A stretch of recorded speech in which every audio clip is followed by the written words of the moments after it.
हाँ जी स्टूडेंट्स, तो यहाँ पे क्वेश्चन है, two blocks A of 6 kg and B of 4 kg are placed in contact with each other as shown in figure.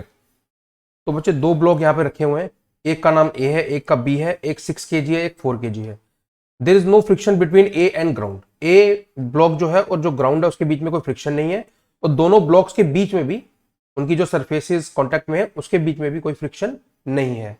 But the coefficient of friction between B and ground is 0.5, यानी कि जो block B है उसको जिस ground पे रखा है, surface पे रखा है, उनके बीच में जो कोफिशिएंट ऑफ फ्रिक्शन है दैट इज 0.5 गिवन है हमें। Now a horizontal force capital F is applied on block ए, जैसा कि डायग्राम में हम देख सकते हैं।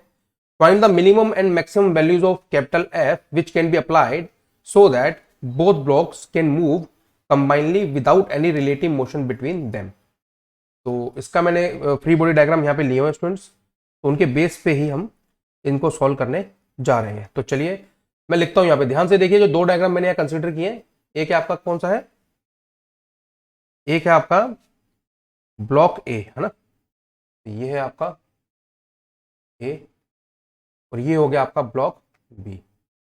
चलिए ए का कितना दिया हुआ है 6 kg और बी कितना दिया हुआ है आपका 4 kg। यहां तक तो बच्चे बिल्कुल ठीक है। अब ए और बी के बीच में जो सरफेस है वो एक दूसरे के ऊपर क्या करेंगी, कॉन्टैक्ट फोर्स यानी नॉर्मल फोर्स अप्लाई करेंगी। तो ध्यान से समझिए, बी ब्लॉक जो ए की सरफेस पे नॉर्मल फोर्स लगाएगा वो कुछ इस तरीके से एक्ट करेगा। मैं भी बना रहा हूं डायग्राम में, देखिए इस तरीके से, है ना। ठीक है, एंगल्स लिख लेते हैं। 37 डिग्री यहाँ पे गिवन है, उसी तरीके से जो ये एंगल होगा बी के राउंड वो भी 30, आपको डायग्राम में फोकस रखना है, 37 डिग्री। इसी तरीके से जो ए ब्लॉक है वो बी की सरफेस पे जो नॉर्मल फोर्स लगाएगा वो इस तरीके से लगाएगा, तो उसको भी बना लेते हैं यहाँ पे। ये नॉर्मल फोर्सेज एक्जैक्टली तो एक्जैक्टली 90 डिग्री पे होंगे इस तरीके से, ठीक है। और इक्वल एंड अपोजिट है, इसलिए मैंने दोनों को कैपिटल एन कंसिडर कर लिया है। अब क्या करना है स्टूडेंट्स, हमें हम रिजोल्व करेंगे इन्हें। अच्छा, एक एक्सटर्नल फोर्स भी तो एफ लगा है, तो उसको मैं ड्रॉ करता हूं, वो ये रहा, ठीक।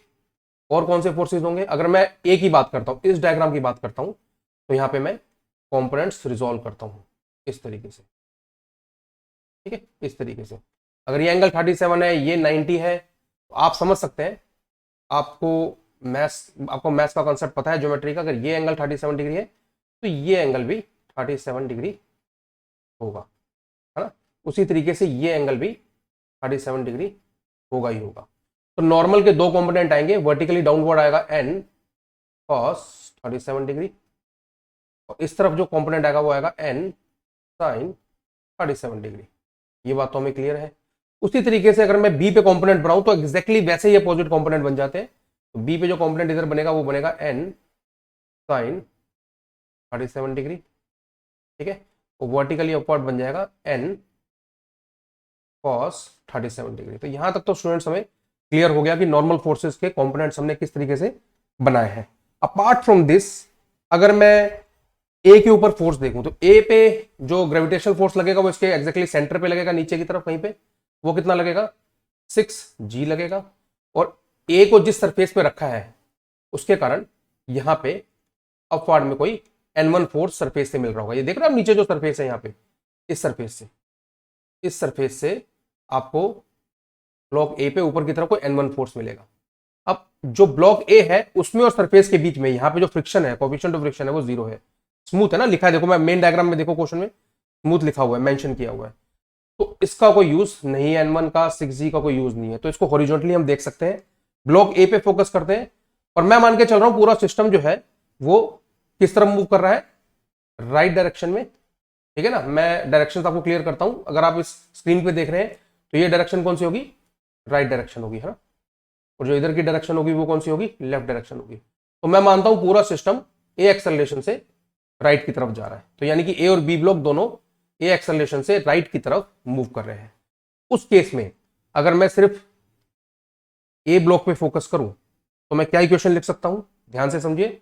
देखिए कौन कौन से आते हैं, मैं हाईलाइट करता हूं यहां पे डायग्राम में।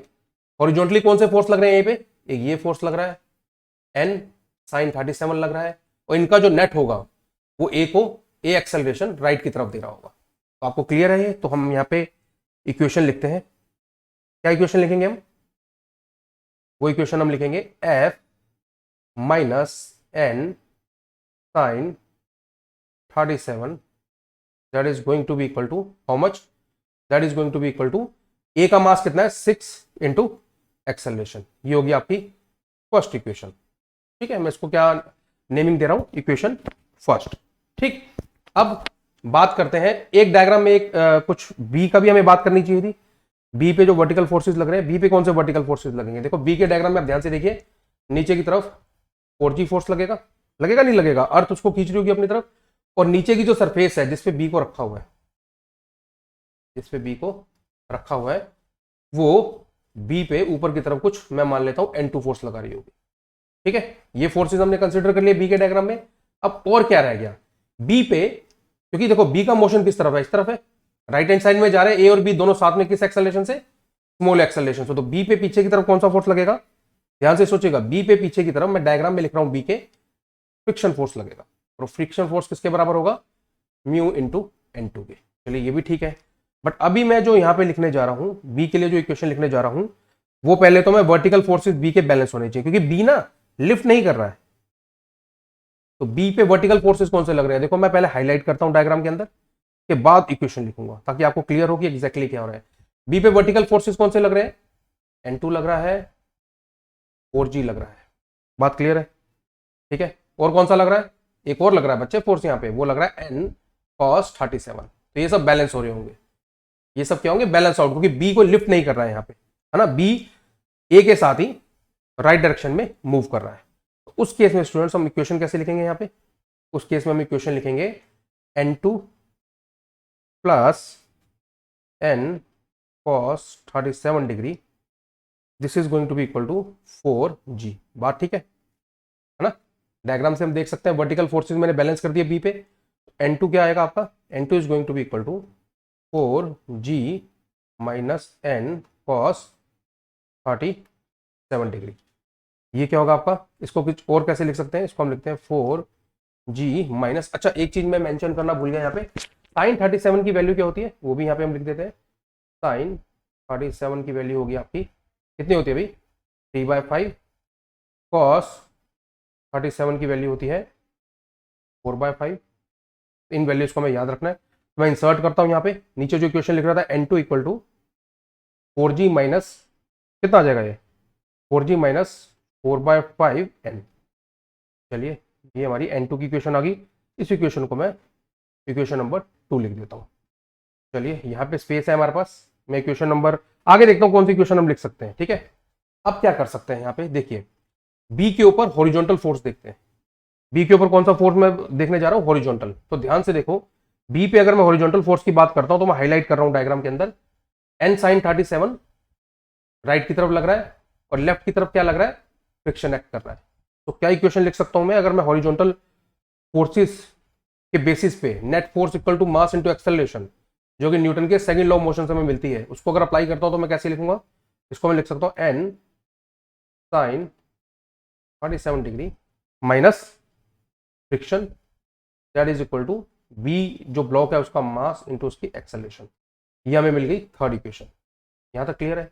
अब मैं बात करता हूं स्टूडेंट पूरे सिस्टम की। देखो अगर आप इस मेन जो डायग्राम है क्वेश्चन के अंदर उसको देखो, यहाँ पे अगर मैं इसको पूरा सिस्टम मानता हूं स्टूडेंट, ध्यान से देखिए मैं हाईलाइट कर रहा हूं क्वेश्चन के अंदर जो डायग्राम हमें गिवन है उस पे, है ना? तो इस पूरे को मैं सिस्टम अगर कंसिडर करता हूं, ठीक है, तो इस पे कौन से दो फोर्स लग रहे हैं external?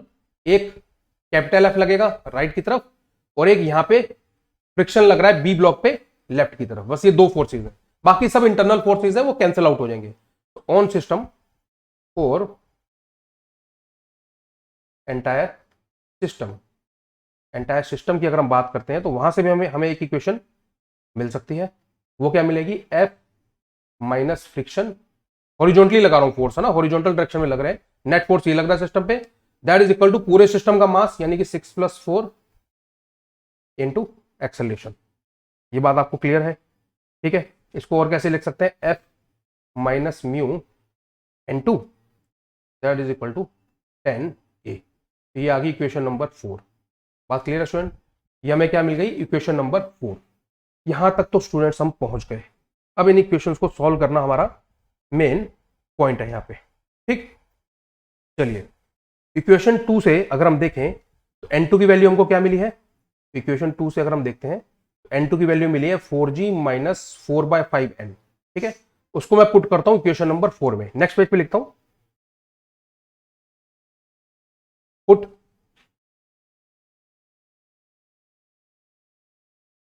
Put value of n2 from equation 2 to equation 4, है ना। तो क्या लिखेंगे हम, इक्वेशन 4 पे फोकस करते हैं। f minus mu n2, f minus mu n2 की वैल्यू सेकंड इक्वेशन में क्या आई आपकी, वो आई है 4g माइनस 4/5n। ये आ गई 4g minus 4/5n, that is equal to 10a, है ना। ये कितना आ गया, 10a आ गया। यहां तक ठीक है, यहां तक तो हमने सॉल्व कर लिया। म्यू की वैल्यू कितनी दी है क्वेश्चन के अंदर, वो हमको दी हुई थी, तो क्वेश्चन में मार्क कर रहा हूं मैं 0.5। ठीक है, 0.5 है, इसको 1/2 भी लिख सकते हो आप। ये लो, म्यू की वैल्यू मैंने 1/2 पुट कर दी, 4g माइनस 4/5n। अब n की वैल्यू कहां से ले सकते हो आप, यहां पे हमको सॉल्व करना है। यहां पे हम n की वैल्यू को लेंगे इक्वेशन 1 से, यहां पे पुट करेंगे। ठीक है, and this is equal to 10a। अब इक्वेशन 1 से, इक्वेशन 1 कौन सी है बच्चे, ये रही आपकी। ठीक है, इक्वेशन 1 से अगर हम सॉल्व करें यहाँ पे तो n की वैल्यू आपकी क्या आने वाली है वो हमें देखना है। ठीक है, ध्यान से समझिएगा। इक्वेशन 1 को मैं लूंगा नेक्स्ट पेज पे, यहाँ पे f minus n sine 37 equal to 6a, है ना। कितना आ जाएगा, 6a। f minus 3/5n equal to 6a, 3/5n equal to f minus 6a। ये तो आपको पता ही है LHS RHS हम कैसे करते हैं, n equal to 5/3 f minus 6a। क्या आ गया आपका, इस n की वैल्यू को मैं यहां पुट करूंगा, इंसर्ट करूंगा यहाँ पे, तो देखते हैं क्या आता है। f माइनस 1/2 4g माइनस 4/5, ठीक है, 5/3 f माइनस 6a। यहां तक क्लियर आपको, ठीक है। f minus 3 6a equal to 10a। ठीक है, f माइनस, ठीक है, 4 यहां से मैंने ऊपर से कॉमन ले लिया, वो 2 बच जाएगा यहाँ पे। बच्चे अब कैलकुलेशन पार्ट ही बचा है इसका। ठीक है, g minus 1/3 f minus 6a, ठीक है, this is equal to 10a। जब आप इसको रीअरेंज करोगे, जब आप इसको पूरा का पूरा क्या करने वाले स्टूडेंट, रीअरेंज करोगे, तो आपको क्या इक्वेशन मिलने वाली है, चले कर ही लेते हैं यहाँ पे। f minus 2g plus 2/3 f minus 6a, this is going to be 10a। चलिए और देख लेते हैं। f माइनस 2g कितना बच्चे, g की वैल्यू 10 पुट करते हैं तो 20 plus 2/3 f minus 3 to 6 2 to 4a equal to 10a। ठीक है, और ये कितना आ जाएगा 5/3। f की दोनों टर्म को मैं ऐड करूंगा, f plus 2/3 that is 5/3 f minus 20 that is equal to 14a। बात क्लियर है आपको, ठीक है। तो एक्सेलरेशन कितनी आ गई आपकी यहाँ पे, एक्सेलरेशन को जो आपका फॉर्मूला आ जाएगा यहाँ पे, एलसीएम ले लेंगे, ये आ जाएगा 5f माइनस 60 डिवाइडेड बाय 42। ये बच्चे आपका फॉर्मूला फोर्स और एक्सेलरेशन के बीच में, जो एक्सटर्नल फोर्स कैपिटल F लगाया था और एक्सेलरेशन जो पूरे सिस्टम की है, उनके बीच में एक रिलेशन हमको यहाँ पे मिल जाता है। ठीक है ना, स्मॉल a इक्वल टू कितना आ गया आपका 5f माइनस 60 डिवाइडेड बाय 42। अब स्टूडेंट बात क्या है, देखो अब कंडीशंस देखते हैं क्या लगानी है हमें यहाँ पे। ठीक है, अब कंडीशन यहाँ पे ये आने वाली है कि टू स्टार्ट मोशन, अगर हम चाहते हैं कि मोशन स्टार्ट हो, acceleration should be greater then 0। Acceleration का ये जो रिलेशन आया है 5f minus 60 divided by 42, that should be greater then 0। और यहां से एक आंसर हमें मिलेगा that f should be greater then 12 Newton. और यहां से हमें एक चीज मिलती है कि f should be minimum 12 Newton. जो आपको एक्सटर्नल फोर्स अप्लाई करना है सिस्टम पे, वो मिनिमम 12 न्यूटन तो होना चाहिए। ये एक हमको मिल गई कंडीशन। अब हम मैक्सिमम वैल्यू निकालेंगे। ठीक है, अब हम क्या निकालने जा रहे हैं, मैक्सिमम वैल्यू। यहां तक क्लियर है आपको, ये मिनिमम वैल्यू एफ की हमारी 12 न्यूटन आ गई है। अब बात करते हैं कि मिनिमम वैल्यू निकाल ली है, मैक्सिमम निकालनी है हमें, ठीक है।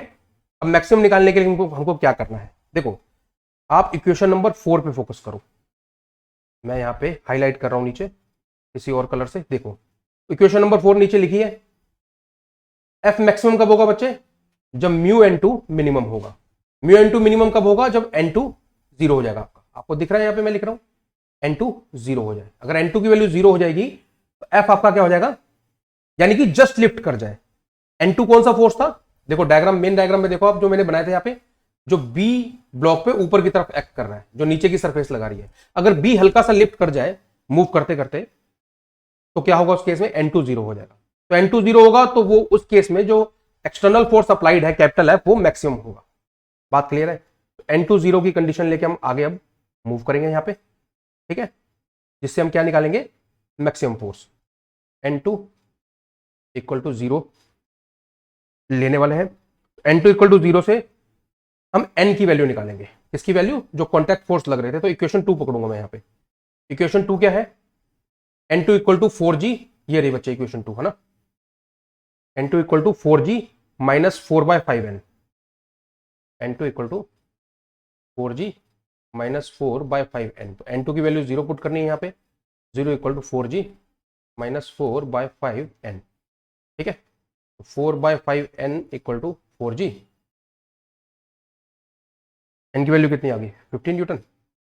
चलिए, तो जब दोनों के बीच में, दोनों की सरफेस के बीच में कॉन्टैक्ट फोर्स 15 न्यूटन लग रहा होगा, तो उस केस में हम कह सकते हैं कि क्या हो रहा होगा उस केस में, एन टू की वैल्यू जीरो हो जाएगी। चलिए यहां तक पहुंच गए।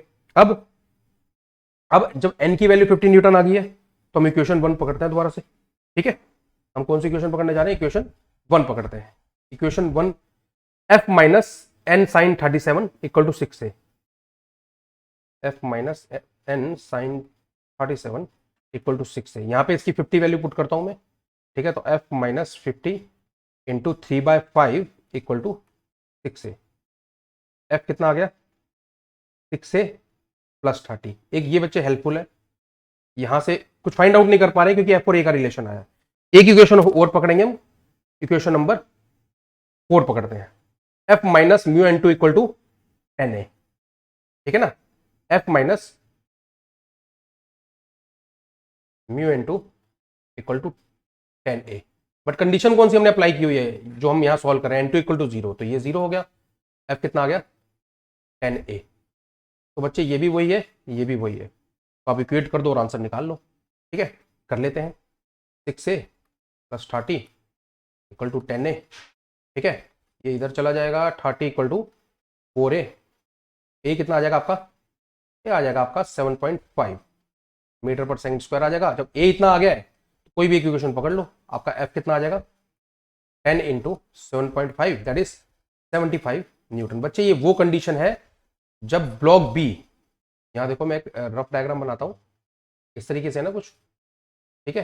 तो आपने एफ फोर्स जब लगाया कितना, 12 न्यूटन, तो इन्होंने मूव करना स्टार्ट किया। जब एफ आपका पहुंच गया 75 न्यूटन, तो जो ये जो ब्लॉक बी है ना, ये हल्का सा ना लिफ्ट कर जाएगा इस तरीके से, आप समझ रहे हैं, इस तरीके से हल्का सा सरफेस से लिफ्ट, दोनों मूव कर रहे होंगे कॉमन एक्सेलरेशन ए से, ठीक है। कौन कितनी एक्सेलरेशन होगी, 7.5। अब अगर आप हल्का सा उठेगा बच्चा, हल्का सा लिफ्ट करेगा, और हम नहीं चाहते, हम चाहते हैं दोनों साथ साथ मूव करें, बी कभी भी सरफेस से लिफ्ट ना करे। तो if F is going to be greater than 75 Newton, B will lift and slide over A, it will lift and slide over a, which we don't want। हम क्यों नहीं चाहते ऐसा, क्वेश्चन को पढ़ लेते, क्या लिखा है, देखो यहां लिखा है क्वेश्चन में, which can be combined, देखो मैं अंडरलाइन कर रहा हूं क्वेश्चन में, which can be applied so that the both blocks can move combinedly without any relative motion between them। तो हम चाहते ही नहीं। तो कौन सी रेंज आ गई हमारे पास, हमारे पास एफ मिनिमम कितना है, 12 न्यूटन, और ये जो आया हमारे पास 75 Newton, this is F maximum. तो एफ की जो रेंज है वो किसके किसके बीच में होगी, 12 से 75 न्यूटन। तो ये आपका आंसर है बच्चे, ठीक है। अब ऑप्शन चेक करते हैं, 12 से 75, देखो ऑप्शन नंबर 3 मैं हाईलाइट कर रहा हूं, option number 3 is your correct answer. तो आई होप आपको डायग्राम क्लियर है, इक्वेशंस क्लियर है। सॉल्व वाला पार्ट आप खुद भी चेक कर सकते हो, मैंने थोड़ा डिटेल में बताया है, बट आप खुद भी चेक करेंगे तो आपको एकदम क्लियर हो जाएगा कि कैसे हुआ है। ठीक है, तो this is the way. I hope I have answered your question. Thank you.